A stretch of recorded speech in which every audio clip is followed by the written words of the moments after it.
All right, cool. All right, so we're gonna have Vinay and Ben from MuCash.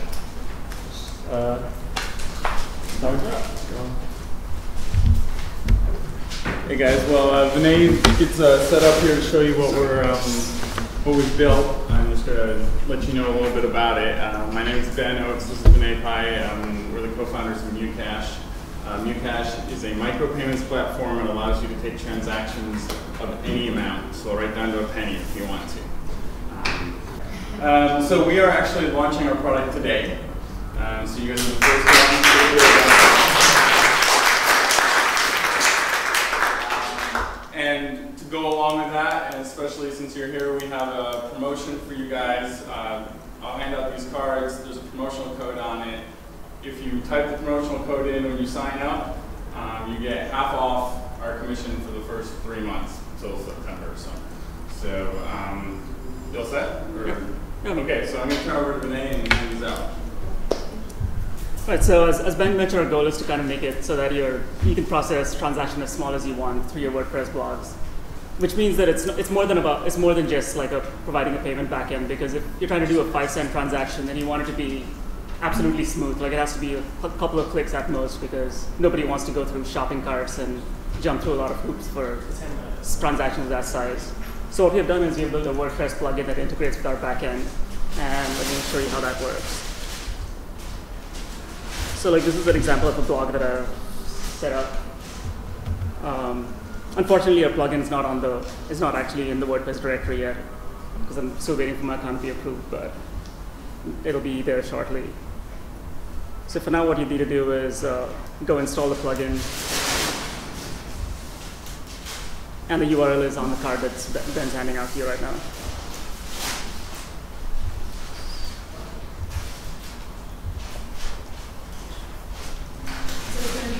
MuCash? Yep. Can you type it in for the plugin? Yeah, it's called MuCash. Yeah. What does that mean? It's from the Greek letter mu, which stands for micro in science and engineering. Which some people get it, most people don't. That's fine. Okay, so I installed the plugin and activated it, and all I have to do now is there's a couple of quick options to set. So if I just go into the admin panel, all I have to do is basically set up a API key and site ID. So to do that, I'll just go in here and sign up. And as you can see, it's a pretty simple sign up form. Doesn't get much simpler than that. So let me just say.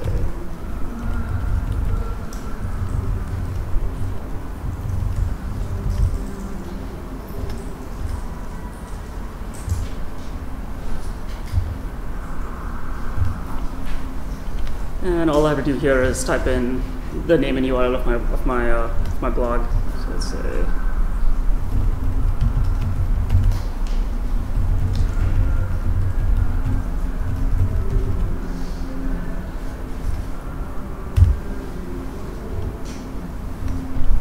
And that's it. So I'm done with the sign up, and I have my API key and site ID. So all I need to do is go copy this thing in. I just go back to the page where I was on.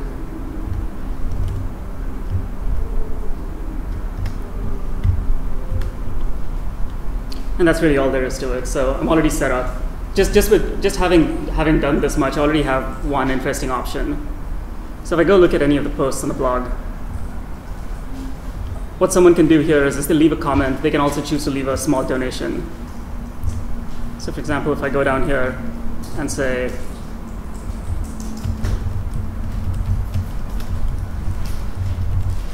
well, I can also go and leave an optional donation, let's say 10 cents. And so the idea is that because it's such small amounts, it's not like you're not asking for $5, you're not asking for $10. The idea is that every time someone interacts with every time you post an interesting blog post, every time someone interacts with your site, they might actually be willing to go and make a donation. And of course, these things add up. So in this case, I don't actually have a balance, so I'd have to go and add money with my credit card. So like that's going to tell me that I need to recharge my account, which is a pretty standard credit card form. But instead, what I'm going to do is just log into another account that already has a balance. So the customer would have to have a MuCash account? Yeah, the first time they encounter a site with MuCash, they need to sign up and put in, say, right now we let people even put in a $1, but the idea would be they put in about $5 and it's a stored value system. But then once they have a MuCash account, it works across every blog that uses us. So it's not specific to a given blog.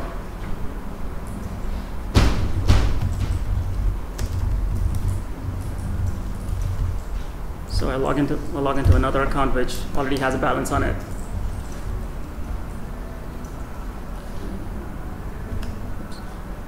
So if I go back here, the post comment, it says my balance is $9, pay 10 cents. And so now it posts my comment, and it also has a little comment here saying this user donated 10 cents. Yeah. Can you change the denominations that are available? Currently there isn't an option for that, but I can very easily add that. So if that's something that people think that is useful, I'd be happy to add that. So that's one of the things you can do. Is that optional, that it displays user donated 10 cents? Or is it Right now it always shows up, but again, if people ask for that, then that's easy to add. Because it's not actually stored as a part of the comment text, it's stored as metadata, so that we can always turn that off if we need to, or change how it's displayed. It's metadata in the WordPress database? Yeah, it's stored as a comment metadata. So now the other thing you can do is actually, so this is a completely optional donation. You can also actually charge for articles. So let me show you how to do that. So if I go into one of the articles, now that I have the plugin installed, I have a little drop down that lets you set a price in the article. So let's say I want to charge $0.25 for this article. So I go set that. And then the next thing I do is actually decide where I want it to break, which is done with a standard more tag. So I can just pick where I want the article to break.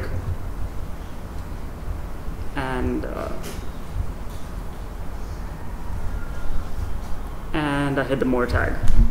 So that's just how you'd set an excerpt in any other article. And what happens here is, now that I've done this, the first time someone looks at the article, they just see the excerpt you've set in the save button that says pay 25 cents. And it works just like just as before. You click the button, say pay 25 cents, and you're taken to the full article instantly. And now it remembers that you've already bought this article, so if I go back to the site, it's going to know that I already have this, and it won't make me pay for that again. So it's just off the cookie. You don't have to. It's off the cookie. And if you do lose your cookie, as long as you log back into your MuCash account, it'll remember everything. So it's pretty seamless. That's all there is to it. Yeah. PayPal is the same issue that with my history with my apps.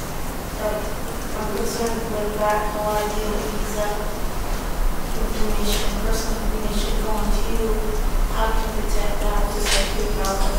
I'm very new to this. So do you mean as a user or as a publisher? As a protect my customer client, as well as. I mean, so we do. Knowing that I'm using this MuCash when whoever comes onto my site, Right. they know that they're okay. Yeah, so we are fully PCI compliant. We, like in many cases, even exceed what the credit card industry requires us in terms of encryption and data protection and so on. So like we never store any sort of customer information that's sensitive, unencrypted anywhere, not even on our servers. Yeah. I have the option of not having their information saved. Actually, right now we don't save it at all. At some point in the future, we'll probably add an option, but it'll always be completely optional, so they can. Is there a charge to transfer the funds from cash into your own account? So we charge publishers a commission when somebody makes a transaction, but then there's no fee on top of that. So we just have the one flat fee. And what is that? It's 30%, regardless of the transaction size. So if it's like a penny, then we take 1/3 of a penny. And Ben, I have a question. What Sure. if we want to build a list for the people who start purchasing from you? what sort of list? Is there like a subscriber list of, you're collecting emails and credit card information, so can we collect just email information? At least the name of the person and the Right now we actually kind of make it completely anonymous, so someone buying from you doesn't even reveal who they are to you. It's just all that is handled in the back end, but that's something we can explore adding in the future. Yeah. Yeah. The talk is alternatives to PayPal. Do you have an interface with PayPal? Can you use PayPal to Not currently, but that's something we definitely plan on adding in the future as an option to just type in your credit card information. Yeah. The commission you charge is like 10 times the PayPal charges. So it looks cool and great, but why would we want to pay 30% instead of 2.9%? Because like what PayPal charges is 2.9% plus, like was it 25%? 30 cents. Yeah. Plus 30 cents. We're really focusing on like quarter and like really small transactions. Like if it's $10, then we're probably not the right product for you. We are really focused on these very small things that people will buy on impulse and every time they interact with their site. We're very much a micropayments based system. Yeah, so this micropayments thing, I think it's all pretty new uncharted territory on the web. I mean, what are other examples of successful implementations of micropayments, or just really sort of out in the vanguard? We're pretty much in the wild west of micropayments right now. It was kind of popular back in the 90s where some people tried to do it, but I think that was just too soon back then. And there's a few emerging players right now, and I don't think there's anyone that's actually established in this space yet. And so we're trying to be among the first. So the follow-up question to that, what makes you optimistic that this can catch on? I think as either complementing or replacement to an ad-based thing or a subscription thing like New York Times? I mean, again, like there's room for a lot of different models to coexist. For something like the Times, actually, for most of their content, subscriptions probably do make sense because news is something that's a bit of a commodity. Like no one's going to pay to read a specific news article, and it's really hard to place a value on some things.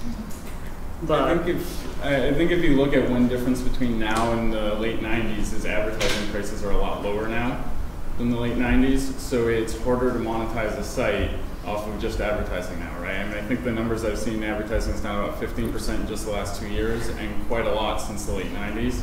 So that's one thing, is that a site that could be profitable on just advertising, very profitable back in the late 90s, is no longer necessarily profitable, and therefore, and also with the advent of things like iPad apps and things like that, people are getting used to spending more money online. For a long time, there was a mentality of everything online is free, right? And that's starting to change a bit. So that's another thing that makes us a little bit optimistic. Yeah, and honestly, like a lot of people don't want to have ads on their site. It's more of something they are obligated to do to pay the bills but it does come at a cost of user experience, especially some of the newer ad formats where there's pop-ups and pop-unders and videos. Yeah. So where is an example of some of your clients how they are using it? So we literally are launching this today, as we said. So we have a couple blogs that have agreed to, as it goes live today, put us on their blogs and start using us. But we have not had live transactions. And how are they using it? That's what you're saying. Are they selling individual articles? Right now, most of them are enabling the donations initially to get things started, and then are going to, as they get an article they think is worthy of paying for, they're going to charge for that. But because we also don't necessarily see it as being every article being locked behind a paywall. Like, the idea is some articles that if you put an extra amount of work into, that's much higher quality than average is. Those are the kind of things. It's got great potential, but I've got some clients that there's a lot of regular, they want to add a bonus, and people want to really support them too. And I should do a subscription. That would be the idea. I can see this. That's why I was wondering if anybody the rest of it. No, we actually literally flipped the switch before we came like 3 hours before we came here. So, yeah. When it comes to paying for premium content, what is the mechanism where you'll release that content when people pay? Is it just voluntary, or will there be some control? I'm not sure I understand the question. Well, let's say to download a high-res photo, so people don't get it until they pay. So how do you release it to them? And control, will that be in a control fashion? Okay, so are you saying, like, if you have one on your site and you want to sell it to people, how once they paid do they get the photo? Yeah, I mean, okay. How do you restrict them from? I mean, these are kind of ideas that we are just throwing out there because we want, before we go out and build a whole lot of features, we want to gauge interest and kind of see so that we can prioritize which ones people actually want. So we're pretty open to how that works, but. So at the moment it'll all just be voluntary. Again, depends. You could set it up where they couldn't have the photo unless they paid you money. In the same way as the posts work, right? It doesn't link them through to the rest of the article until they actually make the payment through our platform. The same way the post would allow, you know, I mean, are you saying how does it work from your end on the WordPress plugin, or are you saying how does it work? From my end, but, you know, maybe I missed something. You just set the plugin is the way it would basically work, and then they would click on the link. One way it could work, they would click on the link, they would click pay, and then it would automatically download the file to them. So it'd be a gatekeeper. Exactly. Yeah, exactly. Exactly. But in the end, we could also make it optional. If people feel like they just want to have it be optional, then we could add that in. Yeah, we want publishers to be able to set the price, set the terms, set the you know, on how they give out their works. So have you sold this idea to the New York Times? Because they're limiting the amount of articles you can read per month. Right. We will be contacting the New York Times once we have some data on how it works with you guys. I have a question. So where does the money go? How do we get the money? How do you get the money? Right. So at the end of every month, we do a ACH deposit into your account. So you give us your routing number and account number. So if there's no limit of how much money we have to have in that account? Right now there's a $10 limit that you have to reach $10. And the other thing to note in this is when they pay you. So if someone buys a 10-cent article from you, at that point 7 cents goes into your account, into your MuCash account. Or like 8.5 cents. Or 8.5 cents in the first 3 months, right? Because you get the promo code, right? So at that point you have 7 cents, and then it builds from there. And at the end of any month where you've hit $10, that can be cashed out into a checking account, basically. So you take the money before? We take the money when the transaction happens. So the idea is that like when the transaction happens, you just take a flat commission, and then there's no other fees on. And then whatever's money's in your account is your money. There's no fee to get that out. Right. And so like when someone puts money into their account, we like with a credit card, we eat the credit card fees and all of that. So like, so for you, it's really just one simple fee. I have a question. So how do you along the same lines? How do you know when someone has actually made a transaction as opposed to waiting until the end of the month? How do you know? Right. How would I know? If you log into your publisher account, you can see a list of all the transactions that have happened. Just not who did the transaction right now. And we're also like we plan on adding a lot more analytical tools, so you can like see which articles got the most sales and all of that. But so we're gathering all of the data. We don't have those tools yet, but we will very shortly. Will you be able to see where, like, what part of the world the person who paid 20 cents for your article? That's not something I've planned on, but if that's something you guys want, though, we can definitely look at that. I mean, a lot of what we're going to be doing over the next few months is having people using it and saying, "I'd like to have this data," right? And so we want to be reactive to the customers. I think URL. You guys. You guys saw the URL. We do store the URL. Yeah. Absolutely. I think that's important. You know, which of my articles. Right. Exactly. So I actually have a question. I think you said you're PCI compliant.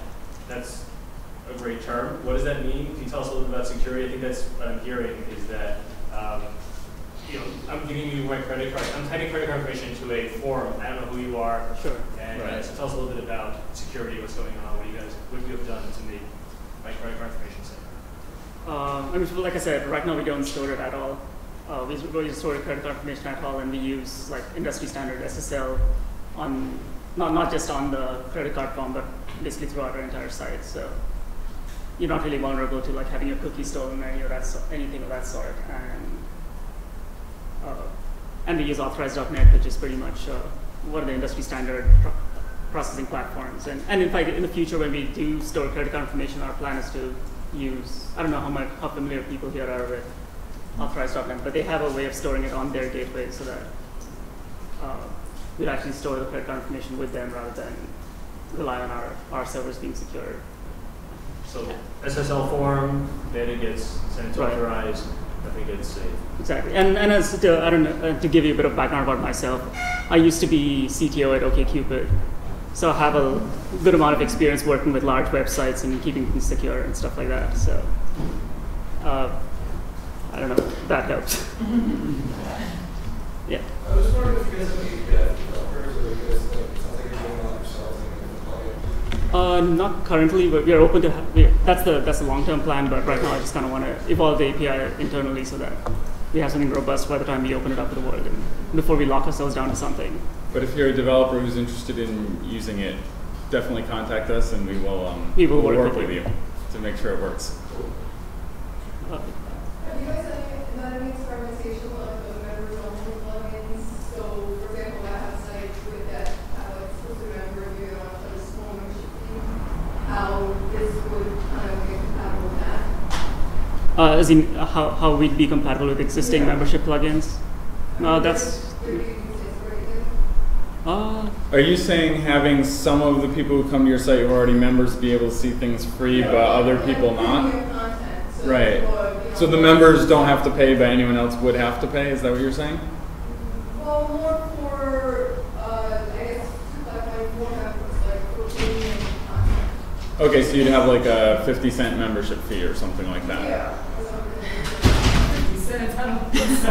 Well, We're like, what's the largest denomination? Right now we have we pretty arbitrarily set it to $1, but there's really no reason why it is $1. It's just something we picked as a maximum. And that's really just because that's the amount that's in the drop down. if you're, no, I was just going to say, if you're getting a lot more than $1, as we talked about before, if you're doing $10 transactions, you probably just want to use PayPal, just because their fees are going to be way lower than ours are, right? So, so if you're looking at like large amounts, like $5, $10, things like that, unless you just really love the way we work or something, but you know, we're not envisioning a ton of people flocking to us at those price points. You guys mentioned that if I'm logged into the MuCash account, then I can see how it's set up operator, right? Yeah. What happened if I'm already logged into the actual website's account? I still have to log in into the MuCash account to see those articles, etc. It's actually it stores them in two ways. So there's so that it doesn't, like, to minimize the amount of back and forth you do. It actually also stores a cookie that's tied into your. It's not really even tied into the account you're logged into. It's just tied into a cookie that's for the website that you're on. So if you have either of those things, then you'll see your article. If I do raise my cache and then go back and log in to MuCash specifically to see that. Yeah. Which is an email address and a password that you can just type into that box when it pops up. It'll say you're not logged in, type it in, and then you're logged in at that point. I see out there we have other ideas that's for future features, right? So for ads, free version, the price is ads. The idea is that I would pay 5 cents and then I would turn on the ads just for that article that I'm viewing, or it either could be set up for an article. It could be set up for a period of time. Like, don't show me ads on this site for the next month. I'll give you 20 cents. Don't show me ads on the site for the next month. But I think that's something that probably makes more sense across the site than on a single article. Because if you're already on a page and you have ads loaded, then you probably don't want to. But we're always open to hearing what you guys think. I mean, if you'd rather it the other way on your site, definitely let us know. Like, something else that we are envisioning more long term is a lot of video sites play a little video clip before taking you to actual video, but maybe you could click a button, pay 5 cents to skip the ad, and that's really a win-win for both people in many cases. Are there any other people in the area that do micropayments right now? In the area, in what sense? I mean, just generally speaking on the web rather than specifically WordPress focused. There's a couple of other startups that are just getting started. And then they focus specifically on lower Specifically on smaller or 30 cents. Yeah, there's a couple of different models. Like, some of them are focused only on donations, or only on, like, there's this site called Flatter that's started by the Pirate Bay guys that is in a slightly different model where someone pays $5 a month and then it kind of divides it up among all the people that you visited. But I feel like this would be a great model for like scale type website that shows tutorials or something like that. If you're willing to pay like 5 cents to learn. Yeah, that's a pretty good suggestion. Yeah. Any other questions? How easy would it be to set up for like a shopping cart where you have, let's say, t-shirts and small, medium, large, and then you want to click on each. So it's basically setting them as a shopping cart. So how easy would it be to set that up? Because you use for an article, you use the bar tag. Right. So how do you set Again, it like up? given the price points we're talking about, you're probably not selling physical goods. But I'm So- just using that as an example, Right. if you wanted to set it up within a table format, I guess, and then have the price points. Yeah, I mean, it's not set up for that now, but we could definitely look at it. If you wanted to do that kind of thing, we definitely could look into what you're talking about specifically with that. But we've kind of come at this from the opposite perspective because we are looking at small transactions. We don't really want people to go through shopping carts and all that. We really want it to be click. I mean, it's be done. 2 clicks, right? So it's almost easy. I mean, the reason people try to do shopping carts in in a lot of the physical goods is they don't. Every time you run that credit card, it takes that flat fee, right? That 20 cents, that 25 cents. They don't want you to check out 10 times. They want you to check out once, right? Where with ours, there is no flat fee, so there's no disadvantage to you as a publisher to have them just buy this thing at this point and then buy that thing at that point. And I think that really like being able to do that kind of supports impulse buys more than. Right. Okay. Thanks, guys. Thank you.